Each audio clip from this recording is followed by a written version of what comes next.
The Toxic Avenger reboot starts casting, a familiar face returns in Batman Catwoman #1, and could Sebastian Stan play Luke Skywalker?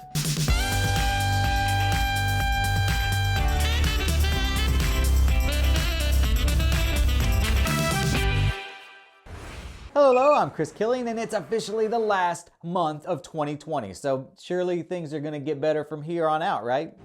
Lay down on this, son. It helps.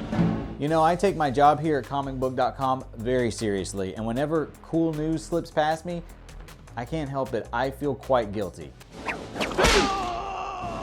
Apparently, the Toxic Avenger reboot has been a thing for some time now, but today's the first day I'm hearing about it. Macon Blair is on board to direct, and the film will star Josh Brolin and has now added Peter Dinklage to the cast. Considering Peter Dinklage was in my second favorite X-Men movie, Days of Future Past, and he and Josh Brolin were in Infinity War together, I see this as a win-win. Not sure which, if either of them are going to play old Toxie, but time will tell. Also, the 1985 original is super offensive. Not personally to me because I don't get offended by fiction, but it would never get made by today's standards. If you haven't already seen it, you've been warned. So I imagine they'd have to tone down a new version quite a bit to make it palatable for mainstream audiences. Julie, this guy, if he can't take a joke, he stinks. Speaking of reboots, you remember Van Helsing? According to a new report, Universal has teamed up with producer James Wan to reboot the Van Helsing franchise. Julius Avery, the filmmaker behind 2018's Overlord, will be directing the film.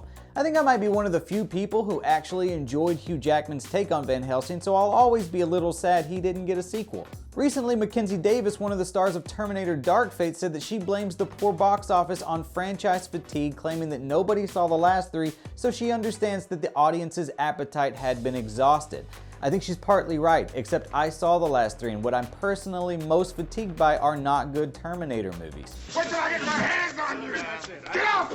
To be fair, Terminator 2 is a perfect movie, and no one but James Cameron should ever have been allowed to touch it. That is a very immature response. If you'd asked me yesterday, I would have told you that under no circumstances whatsoever should anyone ever be allowed to play Luke Skywalker other than Mark Hamill himself. But then today, I saw this awesome fan poster made by Ryan Smallman, and holy crap!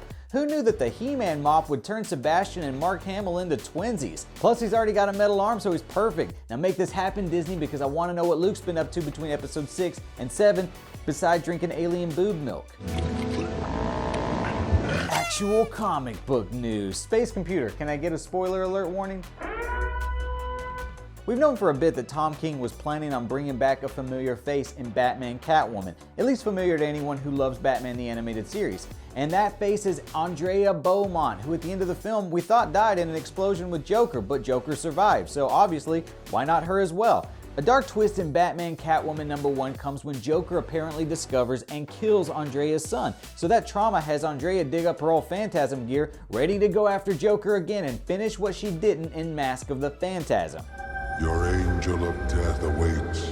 And that'll do for Tuesday. Find me on Instagram at CK Comedy to see my sometimes not PG humor. Don't forget to wash your hands, and thanks for coming to Comicbook.com for the best geek news. Hello, if you liked the video, make sure you give it a thumbs up, subscribe to our channel, and turn them notifications on because we're bringing you the best geek news Monday through Friday at 11:30 Eastern Time. If you didn't like the video, why are you still watching this? I would have stopped watching forever ago. Go on, get out of here. Go find something you like.